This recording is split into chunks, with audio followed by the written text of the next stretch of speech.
Olá a todos, estamos aqui de volta no nosso Arb Talks, nosso compromisso aqui no Gótica Advogados de divulgar a todos um conteúdo, conhecimento, informações a respeito de arbitragem, tanto para aquelas pessoas que estão começando agora na carreira, quanto para aquelas que já têm um pouquinho de estrada e mesmo para pessoas já profissionalizadas e que pretendem ver quais são os pontos de maior discussão, os pontos quentes do momento. Hoje a gente tem um convidado muito especial, né? Nosso colega Alexander Coelho. Bem-vindo, Alexander. Obrigado, Rodrigo. É sempre um prazer estar aqui com você. Imagina, o prazer é nosso, né? O Alexander Coelho, ele é sócio do Gótica Advogados, ele trabalha na área de direito digital e proteção de dados e também coordena um podcast aqui, né? Exato, digamos com assim. esse tema que é o Gótica Talks, Data Protection and Privacy. E hoje o tema de hoje tem tudo a ver, né? Porque a gente não vai falar, não é especificamente proteção de dados, mas é um movimento que parece que legislativamente está muito semelhante, digamos assim, né? Porque, só para lembrar a todos, né? A proteção de dados teve o regulamento europeu e depois de alguns anos nós tivemos a nossa Lei Geral de Proteção de Dados, propriamente. Exato. E o tema de hoje é inteligência artificial na arbitragem, né? Então, acho que para a gente começar, talvez, assim, né? Estado da arte, né? Assim, como que está hoje em dia a utilização de inteligência artificial no direito, de uma maneira geral, em específico na arbitragem? Sim, enfim. Rodrigo. Quando a gente pensa em inteligência artificial, né? Já surgiu há alguns anos, mas desde o ano passado, com a chegada do ChatGPT, essa inteligência artificial que a gente chama de generativa. Ah, sim. Generative. Exatamente. Por quê? Porque ela obedece a alguns comandos e ela cria conteúdo. Então, assim, era uma coisa que antigamente ficava restrita aos laboratórios, às faculdades, às academias, e com a chegada, com a OpenAI democratizando, né, com o ChatGPT, isso chegou a toda a população. E está sendo um divisor de águas, né? Os meus alunos têm usado, assim, eu já estou até evitando, eu só faço provas orais agora. Vamos ver quem sabe, de fato, né? Exato. Mas a inteligência artificial está aí no nosso cotidiano, né? Eu acho que ela é uma grande aliada, né? Já respondi algumas perguntas nesse sentido. Mas ela vai substituir o advogado? Vai substituir, né, o ser humano? Não. O crivo humano, né, da nossa ciência jurídica, né, esse feeling do advogado, isso jamais vai ser perdido. O que acontece, já acontece e vai ser cada vez mais presente é assim, o homem aliado à máquina. Exato. Então, assim, o bom advogado, né, com uma boa ferramenta de inteligência artificial, esse vai nadar de braçada no mercado. Então, assim, o que a gente vê que já está acontecendo é uma grande ferramenta, né, no auxílio de pesquisas. Controle de dados, isso, gerimetria, né? Tarefas que a gente demorava 4, 5 horas, às vezes dias, Exato. A gente consegue rapidamente. Em minutos. A velocidade, né, que já veio, enfim, começou com a internet, daí começaram outras ferramentas, digamos assim, a acelerar e a inteligência artificial parece que veio para ficar, né? Nós vamos ter que lidar com essa ferramenta. Sim. É a sua opinião, né? Quer dizer, não, sem dúvida. Não é uma onda, né? É um divisor de águas, realmente. É um caminho sem volta. E a gente, falando aqui da nossa área do direito... Nossa. Não tem como, é um caminho sem volta de fato, né? Até pelo volume de dados que a gente trabalha, o volume de processos nos tribunais, então, assim...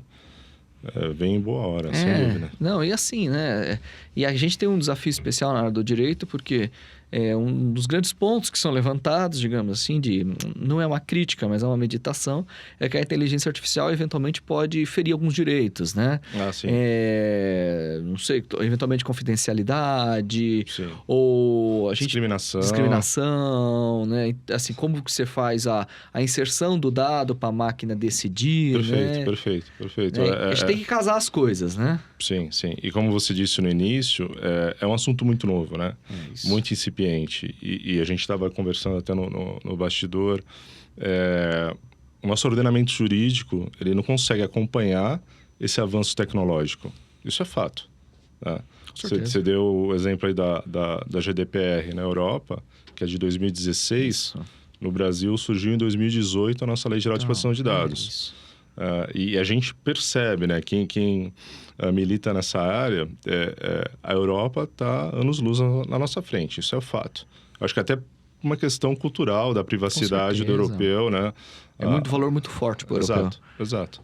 Então, o movimento hoje em dia na Europa, ele já tem uma regulação recente de AI, de inteligência artificial. Tem um ato, né? Exato. Que saiu esse ano. Exato. E agora, em fevereiro de 2024, um novo ordenamento, uma nova lei, que é o Digital Services Act. É verdade. Sobre serviços digitais, né? E eu acho que a gente vai enfrentar isso cada vez mais, né? Obviamente, do lado, né? Tem uma questão, assim, que as pessoas têm que se preparar. Né? Existe uma necessidade delas se formarem na ferramenta, né? Um treinamento, uma capacitação, talvez seja a palavra adequada, né? Sim. Como é que você tem visto isso, né? Quer dizer, porque a gente ouve falar muito que o nível de educação caiu, né? Que as pessoas perderam vocabulário. Né? E querendo ou não, o comando tem que ser dado, né? Sim. Para que haja, né? Que exista essa geração de conteúdo, né, da inteligência artificial, a gente precisa imputar alguns comandos, os chamados prompts. Né? É isso. E o que a gente percebe que a nova geração, por mais que ela já tenha sido nascida e criada na área digital, eles ainda encontram dificuldades na geração desses comandos. Por quê? Você imagina 2 profissionais, né? 2 advogados, um recém-formado e um outro mais experiente. A partir do momento que os 2 começam a trabalhar com inteligência artificial, o mais jovem, talvez, né, a depender, lógico, da faculdade que ele fez, do empenho que ele teve no estudo, né? Não levando em consideração isso, mas pessoas medianas. Se ele não tiver um vocabulário né, completo. Minimamente completo. Exatamente. Né? O que seria esperado de um adulto, digamos assim, né? Exato. E a gente sabe que nos últimos anos a nossa educação básica caiu muito, né? Então, assim, o que a gente percebe, abrindo mais o leque, não falando só sobre recém-formados em direito, a população mais jovem tem algumas dificuldades em criar e aperfeiçoar esses comandos por falta de vocabulário. Né? Às vezes ela sabe o que ela quer, mas ela não consegue colocar isso num texto, né? Equacionar o que ela formula na sua mente num texto que sejam comandos onde a inteligência artificial pode absorver aquilo e executar. Então, é o que você falou, requer um treinamento? Requer. Mas se você tiver uma base forte, né, exatamente, cognitiva, de criar uma boa redação, você consegue. Porque quanto mais específico esse comando, né, melhor vai ser a entrega do resultado na inteligência artificial. Isso assim, então, você vê, né, deixar já claro, né, não vem para substituir o homem, né, ou o ser humano, né, de uma maneira geral, mas é um instrumento, né, e eu acho que isso é bastante interessante. A gente tem visto tendências do direito, né, já chegando na arbitragem, né, a gente vê, por exemplo, fora até, né, questões de propaganda eleitoral, né, que vai ter que sinalizar, né. Sim, que aquele conteúdo foi gerado por inteligência artificial. Exatamente, porque assim, o consumidor daquela propaganda tem que saber que aquilo não é real. Não é real. Exato. E tá cada vez mais real. Sim. Então, assim, a tecnologia vai se aperfeiçoando, né? E você tocou num ponto interessante quando a gente pensa em imagens, e agora então, nesse ano super eleitoral, né, Super sério. os chamados deepfakes, né? Porque, assim, fake news, deepfake, discurso de ódio, isso não é bom para ninguém. Ninguém quer, obviamente. Exato. Não é bom para a sociedade como um todo. Então, no ambiente digital, existe essa preocupação com a tecnologia, né? E isso é uma preocupação global, né? Não é só no Brasil. Exatamente. Então, a gente vê que não só aqui no Brasil, todos os países estão com os olhos voltados para isso, principalmente para tentar combater aí os chamados deepfakes, são os vídeos gerados por inteligência artificial, né, com processamento de linguagem neural muito próxima do humano, e que fica difícil você distinguir muito difícil. o que é real e o que é fake, né? Não, muito difícil. Mas assim, as coisas têm avançado, né? Sim. E já tem um projeto de lei para inteligência artificial que está em debate, Sim, né? sim. E acho que a gente vai também ter muita influência do ato europeu, né? Da inteligência artificial, né? Sim, acaba sendo o norte, né? Como foi para os dados, né? Exatamente. Você acabou de falar. E quando você falou dos desafios, tem um desafio ético, né? Porque quando a gente pensa num conteúdo que ele é criado, né? Nessa ferramenta tão poderosa, né? Generativa de inteligência artificial, se não tiver um ordenamento jurídico que controle a questão ética com relação a eu gerar um conteúdo e demonstrar, na hora que eu for vincular aquilo e identificar, dar uma chancela ali, ó, isso aqui foi feito por inteligência artificial, não é real. Ou quando aquilo estiver servindo como uma ferramenta num processamento enorme, né, para que não tenha nenhum viés político de perfilamento e eu possa discriminar alguém. Uhum. Né? E quando a gente fala em perfilamento, em filtragem de dados, aí entra a questão da proteção de dados, que também vai estar inserida nesse regulamento jurídico. Né? Não, e agora entrando na arbitragem, né? Uhum. A gente teve recentemente, né, para todo mundo tomar conta, a gente chama de guidelines, né? Exato. Assim, que são orientações, praticamente, né? Que saiu propriamente de um centro de arbitragem e mediação do Vale do Silício, né? Do Silicon Valley. Uhum. Né? Saiu agora também, super recente, né? E que justamente se refere à inteligência artificial, né? Exato. E acho que, assim, esse é o primeiro grande ponto que eles moldaram, né? As guidelines, foi que o ser humano continua no centro. Isso. A inteligência artificial, mesmo para as partes, representantes das partes e para os árbitros, é uma ferramenta, né? Exato. Nesse sentido, né? Então, ela vai auxiliar, né? Mas jamais substituir. E isso passa também quando eu me predisponho a utilizar a inteligência artificial, eu vou utilizar como ferramenta, mas eu tenho que dar aquele double check. É a responsabilidade. É a responsabilidade, exato. Isso é muito importante deixar claro para todos, né? Assim, não é porque a inteligência artificial apontou, vai ser aqui. Não, você vai ser responsável humanamente por aquele caminho. Exato. Né? Então, assim, um árbitro que faça a utilização, talvez para cotejo de dados, para um controle mais apurado, na verdade, ele vai se responsabilizar por aquilo. A sentença arbitral vai continua sendo dele. Exatamente.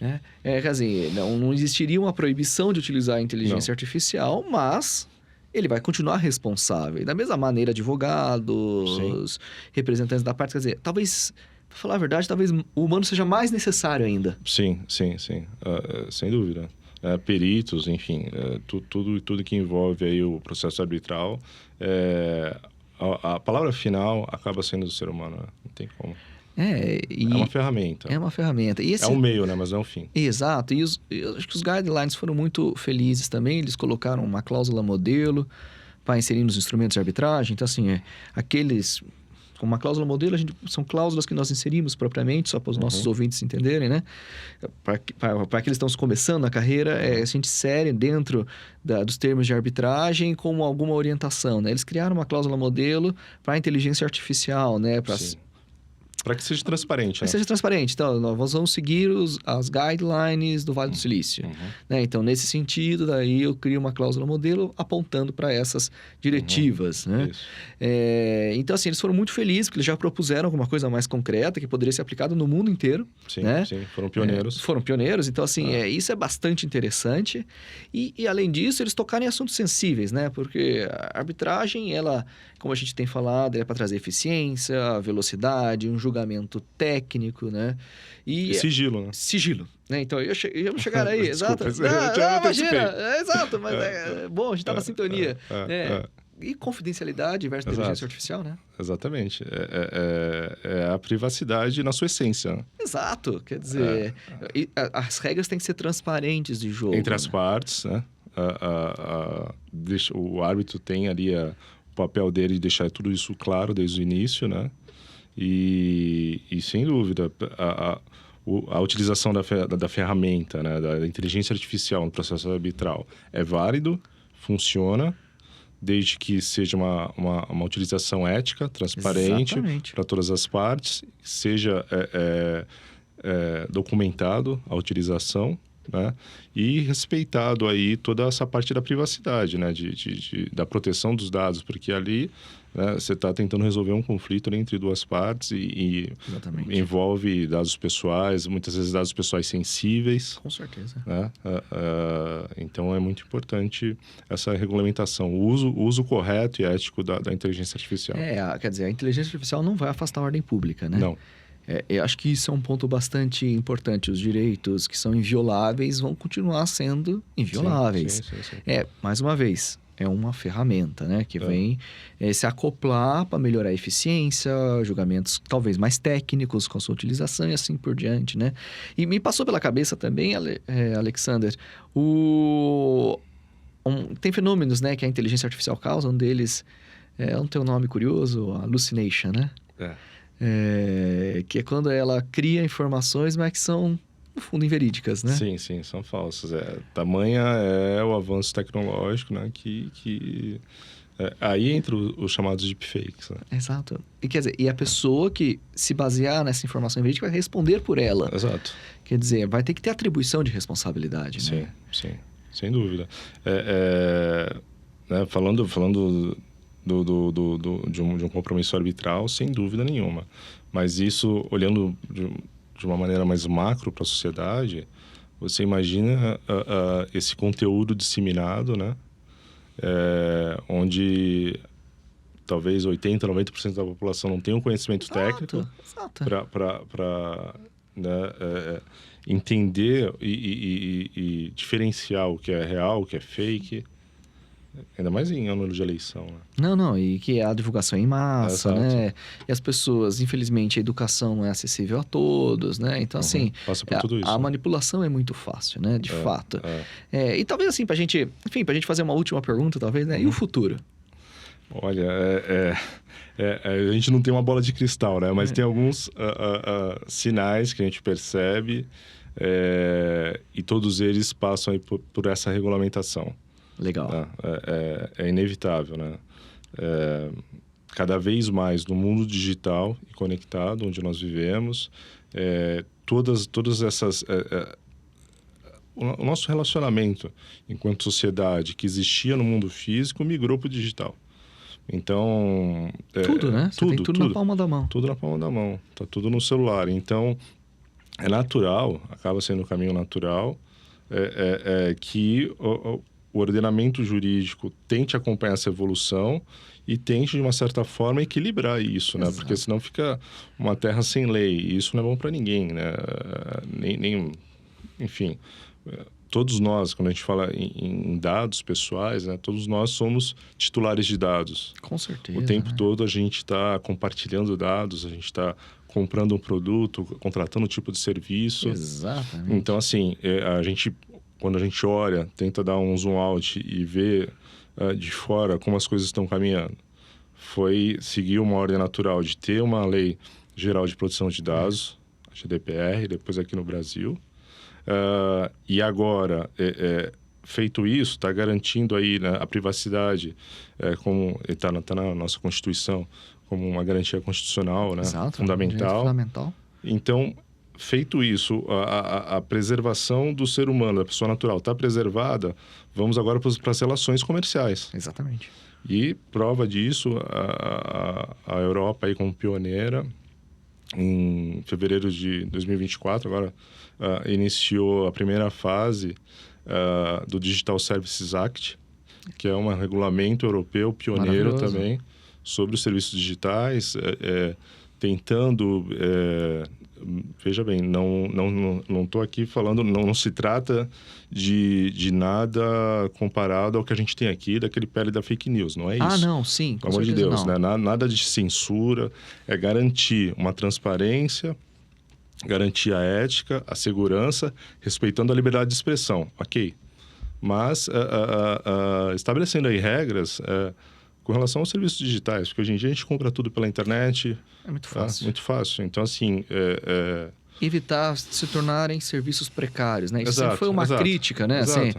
E de perda de direitos, né? Exato, do consumidor, porque tem um investimento por trás de uma plataforma, de uma empresa, e aí vem alguém ali e cria os chamados phishing hoje em dia. Isso mesmo. Cria ali uma página falsa e todo aquele investimento da empresa fidedigna, original, cai por terra e o cara começa a vender o mesmo tipo de produto, ou não vende, né? Mas pelo menos simula uma venda. Exato. E ganha dinheiro em cima disso. Então, tudo isso precisa ser regulado. É natural. Se existe no mundo físico e houve essa migração para o digital, é natural que tenha...